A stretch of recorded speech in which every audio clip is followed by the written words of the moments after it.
Il pensait il avait seulement hérité une vieille cabine enterrée profondément dans la forêt d'hiver, quelque chose personne d'autre voulait. Mais le moment il a entré à l'intérieur avec son loyal berger allemand, tout a changé. Ce que sa famille riait attenait beaucoup plus que des planchers gelés et du bois pourri. Sous le silence attendait un coffre-fort caché, des lettres manuscrites et un héritage destiné pour quelqu'un assez fort pour le protéger. Le vétéran ils ont sous-estimé est devenu le seul qui pourrait porter la vérité en avant. Avant nous commençons, dites-nous d'où vous regardez. Et si cette histoire vous touche la façon elle nous a touchés, n'oubliez pas de aimer, vous abonner et la partager avec quelqu'un qui a besoin de l'entendre. La neige appuyait sur la petite ville forestière comme une respiration retenue, assourdissant son et couleurs, transformant les rues en pâles corridors où la mémoire se sentait plus lourde que l'hiver lui-même. Ethan Walker est arrivé à Silver Creek juste avant le crépuscule, son vieux camion tournant au ralenti à côté de la chapelle en planches de bois blanches au bord de la ville. À 43, il portait le regard d'un homme formé par longue discipline et plus long silence, grand, aux épaules larges, mais maigre d'années de retenue, un visage sculpté avec des angles vifs et une mâchoire carrée, sombre chaume traçant son menton et lèvres supérieures. Plus habitude que style. Ses cheveux, une fois noirs, avaient commencé à grisonner aux tempes, coupés court de la façon les soldats n'oublient jamais tout à fait. Ses yeux, bleu acier et vigilants, s'attardaient rarement sur les gens. Pas d'arrogance, mais d'une prudence apprise née de chevalier qui ne finissait jamais vraiment, même après la guerre l'a fait. À son côté marchait Rex, un berger allemand de 6 ans, avec un pelage zibeline assombri le long du dos et plus clair bronzé le long des pattes et de la poitrine.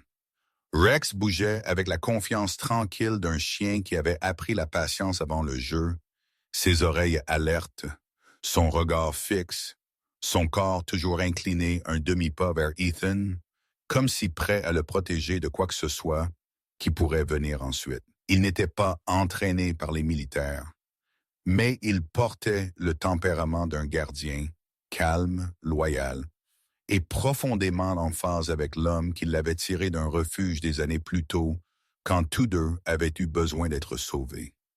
À l'intérieur de la chapelle, l'air sentait le vieux bois, la cire de bougie et les manteaux de laine humides. Les gens de la ville s'asseyaient en grappe familière, leurs visages marqués par l'âge, la routine et la curiosité, aiguisés par le retour d'Ethan. Il n'était pas revenu en plus d'une décennie, pas depuis partir pour le service, et puis disparaître dans une vie personne ici n'avait suivi de près. Pour eux, il était une rumeur qui revenait plus mince autour des yeux. Plus silencieux qu'avant, sa famille occupait les premiers rangs, raide d'attente. Linda Harper, sa tante, s'asseyait droite avec ses mains pliées trop proprement dans son giron. Elle était une femme dans ses fines sittings, aux os vifs et immaculément habillée même pour un enterrement, ses cheveux blonds balayés en un nœud sévère qui correspondait à sa manière. Ses lèvres portaient une suggestion permanente de déception, et elle avait toujours cru que la difficulté était preuve de mauvais choix, surtout quand elle appartenait à quelqu'un d'autre. Elle jeta un coup d'œil à Ethan une fois, les yeux balayant son manteau et ses bottes usées, puis détourna le regard comme si déjà ennuyé. L'avocat, Martin Keene, se tenait près de la chaire avec un dossier pressé contre sa poitrine. Il était un homme mince avec des lunettes à monture métallique et une habitude nerveuse d'ajuster sa cravate. Sa voix mesurée, prudente, pratiquée dans l'art de lire les fins à voix haute. Quand les formalités furent complètes et le murmure s'est installé, il a ouvert le testament. Ethan écoutait sans expression, les mains jointes lâchement devant lui, Rex couché à ses pieds, immobile. Des noms étaient lus, des bijoux, des économies, une modeste maison en ville. Chaque article a rencontré des hochements de tête ou une satisfaction tranquille. Puis Keene a éclairci sa gorge. « À mon petit-fils Ethan Walker », il a dit, s'arrêtant juste assez longtemps pour que la pièce s'aiguise. Je laisse la propriété au bord et de Silver Creek Pines, la cabine, la terre environnante et tout dedans. Le silence qui a suivi n'était pas révérencieux. Il était amusé. Un rire soufflé a glissé de quelque part près de l'avant. Linda Harper n'a pas pris la peine de cacher son sourire. Cette vieille cabane, elle a murmuré, juste assez fort pour voyager. Il a toujours eu un étrange sens de l'humour. Un cousin s'est penché en arrière, souriant d'un air suffisant, chuchotant quelque chose sur la vente pour du bois de chauffage. Une autre voix a suggéré Ethan pourrait finalement en tirer quelque chose d'utile s'il vendait la terre bon marché et s'en allait. Ethan a senti les mots atterrir, chacun petit mais précis, comme des cailloux lancés avec une visée pratiquée. Il n'a pas levé les yeux. Il ne s'est pas défendu. Il avait appris il y a longtemps que certaines batailles se nourrissaient de réactions. Au lieu de cela, son regard est tombé sur ses mains. Les mêmes mains qui, une fois, avaient stabilisé des fusils, traîné des hommes blessés à travers la fumée, appuyé contre un saignement qui ne s'arrêterait pas.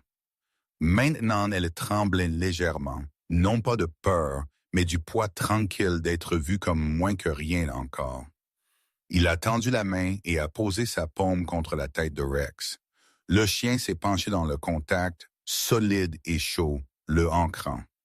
Comme le rire s'est amenuisé et la lecture a conclu, les pensées d'Ethan ont dérivé non invités vers la cabine qu'ils ont moquée. Il s'en souvenait non pas comme une ruine, mais comme un refuge, des soirées près de la cheminée, pendant que son grand-père sculptait de petites figures en bois, le rythme régulier de la lame, l'odeur du café et de la sève de pain, une voix racontant des histoires qui ne se précipitaient jamais au point, lui enseignant que la patience était sa propre sorte de force. Il s'est souvenu d'une phrase prononcée une fois tranquillement pendant que la neige tapait les fenêtres comme une question. Il y a des choses seulement ceux qui écoutent assez longtemps sont destinés à trouver. Ethan s'est levé quand le service a fini, hochant la tête poliment comme les gens évitaient ses yeux ou offrant des condoléances vides. Dehors, la neige avait recommencé à tomber, douce et délibérée. Rex s'est levé, s'est secoué et l'a regardé, attendant. Ethan a expiré, un lent relâchement il n'avait pas réalisé, il retenait. Il avait hérité plus qu'une cabine personne ne voulait. Il avait hérité un choix. Et quelque part sous le rire, sous les années d'être sous-estimé, quelque chose de vieux et stable avait commencé à s'éveiller. Ethan a quitté Silver Creek comme la neige s'épaississait, abassé la ville derrière lui jusqu'à même son clocher d'église s'est estompé dans le blanc. La route s'est rétrécie rapidement, le pavé se rendant à la terre, puis à une piste ornée de ornières glacées, et avec chaque mile la forêt pressait plus près. De grands pins penchés vers l'intérieur comme si fermant une porte destinée pour lui seul. Il a conduit avec les deux mains stables sur le volant, la mâchoire serrée, les yeux en avant, la façon il avait appris à bouger à travers le danger sans annoncer la peur. Rex se tenait calé sur le siège passager, 6 ans et puissant sans être lourd, son pelage zibeline attrapant la lumière parasite, les oreilles pivotant vers chaque son au-delà de la vitre. Le vent s'est faufilé à travers les arbres, en longues, basses respirations qui rappelaient à Ethan l'artillerie lointaine, jamais assez fort pour nommer, mais impossible à ignorer. La cabine est apparue soudainement, nichée dans une clairière comme quelque chose qui avait essayé de se cacher et échoué. Elle penchait légèrement d'un côté, le toit courbé sous des années de neige, les marches du porche déformées et grises. Les fenêtres étaient troubles, leurs cadres griffés par des vignes rampantes maintenant gelées en place. Ethan a coupé le moteur et s'est assis un instant, laissant le silence s'installer. Rex a sauté le premier, les pattes croquant doucement, puis s'est arrêté. La posture du chien a changé, le dos droit, le nez levé, la respiration lente et délibérée. Il n'a pas aboyé. Il n'a pas avancé. Il s'est simplement tenu alerte comme si reconnaissant une présence qui n'était ni menace ni bienvenue.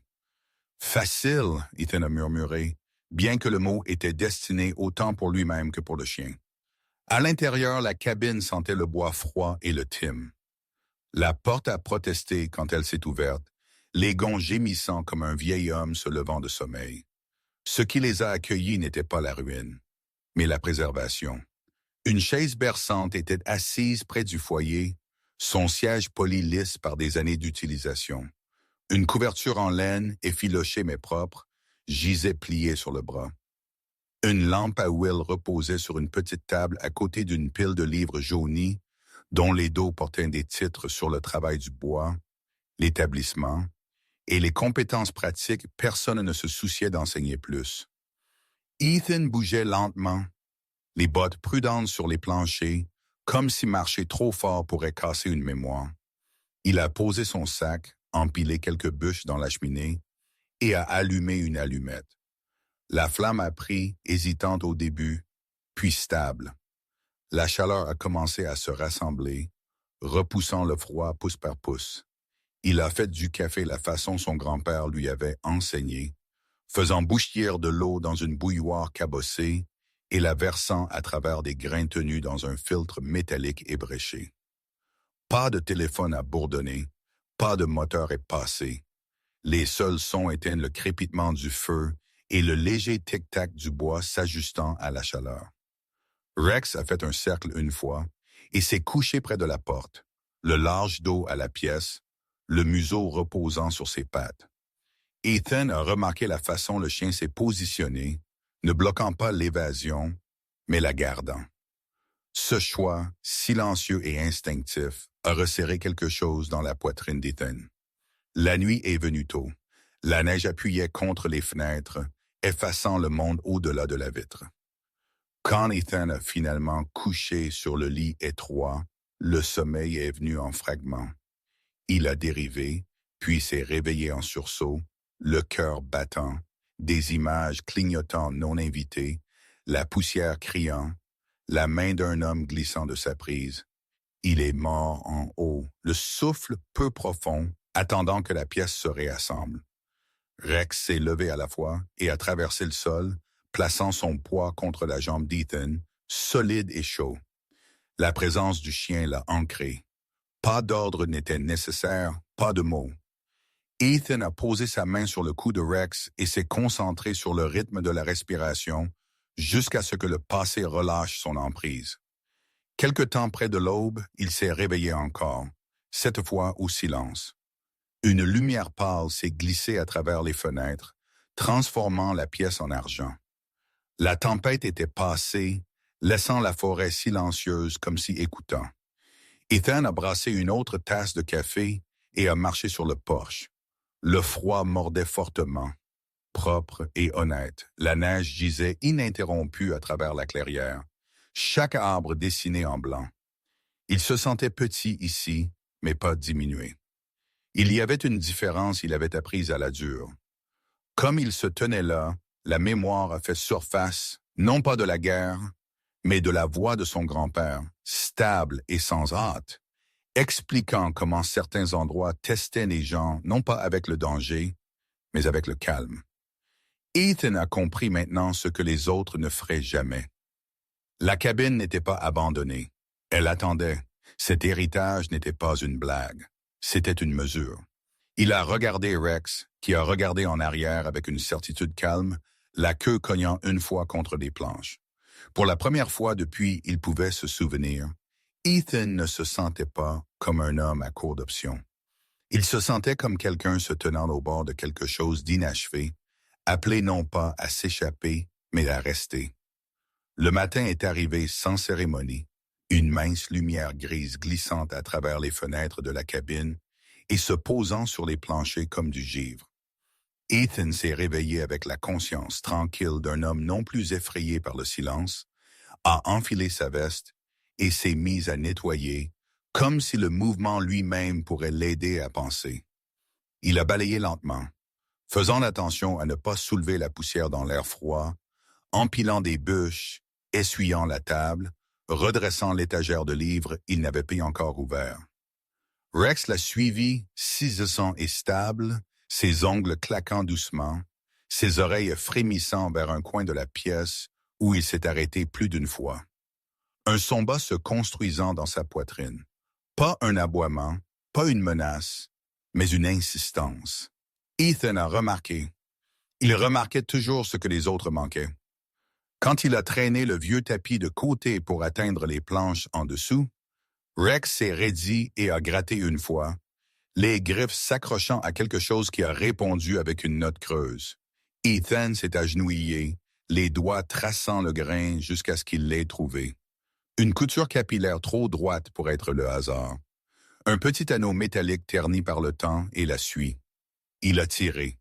La planche a résisté, puis a cédé avec un soupir, se soulevant pour révéler un carré d'obscurité et un escalier étroit tombant sous la cabine. L'odeur a changé immédiatement.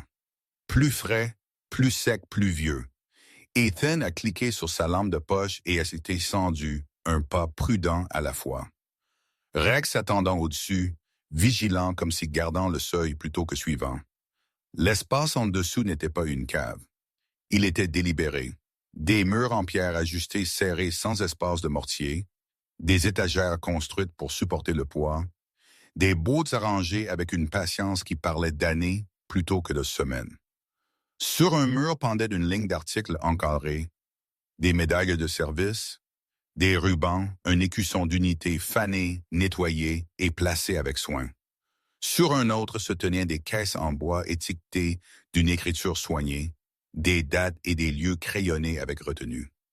Des pièces gisaient dans des étuis ajustés, chacune cataloguée, leur surface brillante ou usée selon la vie elles avaient vécue. Un établi occupait le centre, sa surface claire sauf pour des gants en coton, une loupe et une petite lampe branchée dans une prise qui fonctionnait encore. Ce n'était pas de la thésaurisation, c'était de la gérance. Ethan bougeait lentement, le faisceau de sa lumière stable, la façon il avait été qu'en scannant des pièces il y a longtemps. Il a reconnu la discipline immédiatement, l'instinct de préserver, de protéger, d'enregistrer avant que le temps puisse effacer. Sur le banc était assise une seule enveloppe, jaunie mais propre, son nom écrit dessus de la main incomparable de son grand-père. Ethan ne l'a pas ouverte tout de suite. Il s'est tenu là, le souffle mesuré, laissant le poids de la pièce s'installer. Puis il a cassé le sceau et a lu. La lettre ne parlait pas de valeur ou de profit. Elle parlait de confiance, de savoir quelle main garderait les histoires entières au lieu de les casser en morceaux à vendre. Elle a nommé la chose même pour laquelle Ethan avait été moqué, son calme, sa patience, comme la raison il était choisi. Son grand-père a écrit de regarder la famille mesurer la valeur par le bruit et le prix, et d'attendre celui qui écoutait. Ceci n'est pas de l'argent, la lettre a dit en mots qui ont serré la gorge d'Ethan. C'est la mémoire. Si vous le gardez, est-ce que c'est vous gardera? Ethan a plié la lettre soigneusement et l'a posée à côté de la lampe. Il n'a pas pleuré. Il a senti quelque chose de plus stable que le soulagement prendre prise, comme une responsabilité acceptée plutôt qu'imposée. Il a ouvert un grand livre et a vu la même écriture méticuleuse. Des entrées décrivant d'où les articles venaient et pourquoi ils importaient. Pas des trophées, mais des vies s'entrecroisant, des échanges faits, des promesses tenues, des objets portés à travers la difficulté parce que quelqu'un croyait il valait d'être porté. Il a réalisé alors que la cabine au-dessus n'était qu'une porte. Le cœur du lieu vivait ici dans des registres tenus pour aucune audience, sauf l'avenir. Quand il est remonté, Rex l'a rencontré à la marche supérieure et s'est penché contre sa jambe, la queue basse et calme. Ethan s'est agenouillé et a pressé son front brièvement contre la rudesse du chien, respirant la chaleur familière. La cabine se sentait différente maintenant, pas plus légère, mais plus claire. Il a passé l'après-midi à remettre le tapis, balayant encore, scellant de la trappe aussi doucement qu'on pourrait fermer un livre pas encore fini. Dehors, la forêt retenait son souffle sous la nouvelle neige. Comme le crépuscule s'est rassemblé, Ethan a allumé le feu et s'est assis avec la lettre dans ses mains. Il a compris finalement la forme de ce qui avait été donné. Pas une évasion, pas une aubaine, mais une charge de garder ce que les autres avaient négligé, se tenir entre l'oubli et ceux qui ne pouvaient plus parler pour eux-mêmes. Le rire de la chapelle se sentait lointain, mince comme la fumée. Ici, dans le calme, la mesure de la valeur avait changé. Ethan Rose a placé la lettre dans son sac et a regardé autour de la pièce une fois de plus. Le choix il avait hérité était devenu une tâche, et la tâche était devenue la sienne.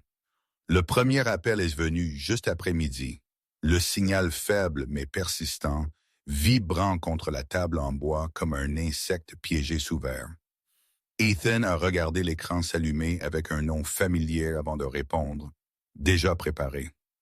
La voix de Linda Harper a coulé à travers le haut-parleur, chaude et douce comme du sirop, pratiquée sur des décennies d'obtenir ce qu'elle voulait.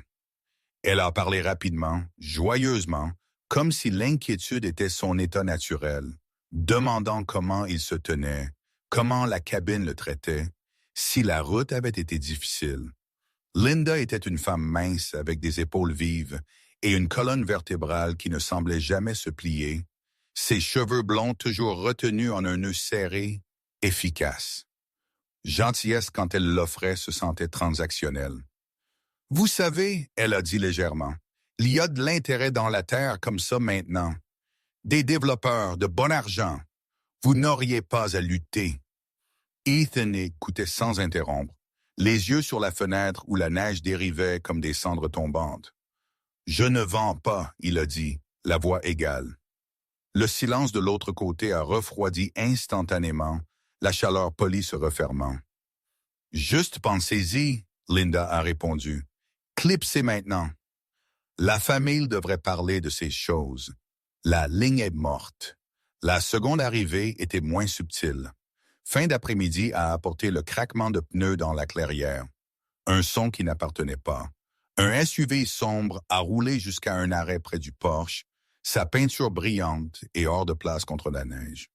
Bradley Cole est sorti, le col relevé, les bottes trop propres pour le sol d'hiver. Dans ces milieux trends, Bradley se portait avec la confiance agitée d'un homme qui croyait le charme pouvait déverrouiller n'importe quelle porte. Il était grand mais doux autour des bords, rasé de près, coiffé soigneusement, le sourire prêt avant qu'il ne parle. Il tenait 2 tasses de café comme des offrandes de paix alors qu'il montait les marches. Rex s'est levé à la fois, le corps rigide, un bas avertissement grondant à travers sa poitrine. Ethan a placé une main sur le dos du chien, non pas pour le retenir et éduire, mais pour reconnaître l'alerte. « Ethan », Bradley a dit brillamment, tendant une tasse. « Pensez vous pourriez utiliser quelque chose de chaud. » Ses yeux ont dérivé au-delà de l'épaule d'Ethan, scannant la pièce avec une curiosité qui se sentait invasive. Ethan n'a pas pris le café. « Ce n'est pas un bon moment, » il a dit. Le sourire de Bradley s'est aminci, bien qu'il ait gardé son ton amical. Juste voulait voir l'endroit, nostalgie, vous savez. Il s'est penché légèrement, testant l'espace, et Rex s'est avancé, bloquant le seuil, le regard fixe et immuable. Bradley a ri, mal à l'aise maintenant. « Chien fort », il a murmuré. Ethan a rencontré ses yeux. Il sait ce qui est à lui. Bradley s'est attardé seulement un moment de plus avant de battre en retraite, laissant le café sur la rampe comme un pot de vin qui avait échoué. Cette nuit-là, la tempête est arrivée avec violence. Le vent martelait les murs de la cabine, la neige taillait latéralement, et les branches grattaient le toit comme des griffes. Le feu brûlait bas, les ombres s'étirant et se rétrécissant à chaque rafale. Ethan s'est assis éveillé, les sens aiguisés, la vieille vigilance s'agitant. Rex a marché 1 fois, 2 fois, puis s'est arrêté brusquement et a grogné non pas à la porte, mais vers le mur est. Il s'est jeté soudainement, les dents attrapant la manche d'Ethan, tirant fort. « Rex !» Ethan a démarré, puis a suivi comme le chien l'a traîné sur le porche. Dehors, la visibilité était un étroit tunnel de blanc. Rex se tendait contre le vent, le nez bas, traquant quelque chose sous la nouvelle chute. Ses pattes ont gratté la neige pour révéler de faibles dépressions, des empreintes anciennes et adoucies par le temps, à moitié enterrées mais intentionnelles. Un chemin, le souffle d'Ethan s'est coupé. La tempête faisait rage, mais le sentier a persisté, s'inclinant à l'est dans les arbres. Ceci n'était pas un nouveau trafic. Ceci était une mémoire préservée par l'habitude. Il a marqué la direction dans son esprit et a fait rentrer Rex à l'intérieur. Cœur battant non pas avec la peur, mais la reconnaissance. Le matin s'est levé clair et amer. La tempête avait récuré le monde cru, laissant la forêt dure et brillante sous une lumière bleu glace. Ethan a emballé légèrement, cordes, lampe de poche, gants, et a suivi la ligne Rex avait trouvée. Le chemin s'est rétréci, serpentine entre les troncs, le sol usé juste assez pour suggérer des années de passage. Rex a avancé, la queue haute, une boussole vivante. Après un demi-mile, les arbres se sont ouverts sur une pente où un petit hangar s'est accroupi contre le flanc de la colline. Des planches grises patinaient à la couleur de l'os. Le toit s'affaissait mais tenait. La porte était verrouillée, pas fermée à clé. À l'intérieur, le hangar sentait la poussière et le cèdre. Des caisses bordaient un mur, vide mais ordonné. Un établi était assis sous une seule fenêtre obscurcie par l'âge. Les planchers près de l'arrière étaient plus neufs, leurs grains trop propres. Ethan s'est agenouillé et les a soulevés pour révéler un compartiment peu profond. Dedans gisait un coffre en bois, lourd et fait à la main, son loquet usé lisse par l'usage. Il l'a ouvert soigneusement. Des photographies, des lettres attachées avec de la ficelle, une écharpe en laine fanée mais intacte, et une autre enveloppe, son nom écrit une fois de plus de cette main stable. La lettre parlait d'une flamme passée en avant, pas de richesse, mais de responsabilité. Elle décrivait un futur visiteur, jeune et cherchant, quelqu'un qui aurait besoin des histoires plus que des objets. Ethan devait les reconnaître, enseigner sans prêcher, donner sans abandonner le tout. Il a fermé le coffre lentement, la compréhension s'installant. C'était pourquoi Rex avait la clé, pas de métal, mais d'instinct. Le chien avait trouvé ce qui importait. Ethan a porté le coffre en arrière vers la cabine, la forêt silencieuse autour d'eux, le chemin clair maintenant qu'il avait été vu. Ethan est retourné à la cabine sous un ciel lourd de neige tombante, la forêt se refermant derrière lui comme si scellant d'une promesse. Il a posé le coffre en bois soigneusement près du foyer et a commencé à travailler, non pas par urgence, mais avec la patience mesurée d'un homme réapprenant comment rester. Il a remplacé un carreau de fenêtre fissuré, ses mains stables malgré les interstices scellés froids le long de la rampe du porche, et a essuyé des années de poussière des étagères qui avaient attendu sans plainte. Chaque entrée, il a faite dans le grand livre. Date, description, origine se sentait comme un point tiré à travers quelque chose de déchiré en lui, lent et délibéré. Rex l'a suivi pièce par pièce, sixant et attentif, les yeux sombres suivant chaque mouvement avec une approbation tranquille, comme s'il comprenait que ce travail n'était pas seulement une question de réparation, mais de survie d'une sorte différente. L'hiver s'est approfondi. La neige a enterré la clairière jusqu'à ce que la cabine a brillé comme une petite brise défiante la nuit. Les gens en ville ont remarqué que ça a commencé avec un coup qui ne portait pas d'attente. Monsieur Callahan, le professeur d'histoire à la retraite, se tenait sur le porche avec son chapeau dans ses mains, les épaules légèrement voûtées d'années de se pencher sur des bureaux. Il était dans ses fines 60s, grand et mince, avec un visage étroit adouci par des yeux gentils et une barbe devenue entièrement blanche. L'enseignement l'avait formé, patient, observateur, enclin à écouter avant de parler. Il a remis à Ethan une seule photographie scellée dans une enveloppe. L'image montrait des hommes plaçant des poutres en place, l'année 1912 défilée au dos. Votre grand-père a fait don de quelque chose aux archives de la ville une fois, Callahan a dit doucement. Pensez vous pourriez vouloir ceci où il appartient. Ethan l'a remercié sans cérémonie. Cette nuit-là, il a placé la photo sur la cheminée et a senti la pièce s'installer autour d'elle. Une semaine plus tard, une lettre est arrivée, manuscrite et soigneuse. Elle était de Noah Bennett, 16, un garçon tranquille. Ethan n'avait vu qu'en passant au magasin d'alimentation. Noah était grand et étroit, grandissant encore en lui-même, avec des cheveux foncés qui tombaient dans ses yeux et la peau pâle de passer plus de temps à lire qu'à parler. Ses professeurs l'appelaient brillant mais retiré. Le chagrin l'avait formé tôt. La mort de sa mère 2 ans avant l'avait replié vers l'intérieur. Il a écrit qu'il voulait voir de la vraie histoire. Pas des dates, mais des choses vous pourriez toucher. Ethan a répondu avec une condition. Venez prête à travailler. Noah est arrivé le samedi suivant avec un carnet et des mains incertaines. Rex l'a rencontré à la porte, l'a étudié, puis a poussé un balai vers ses pieds. Noah a cligné des yeux, puis a souri, une petite courbe surprise qui n'avait pas vu beaucoup d'usage. Il a balayé sans se plaindre, écouté sans interrompre et posé des questions qui montraient de l'attention plutôt que de la curiosité.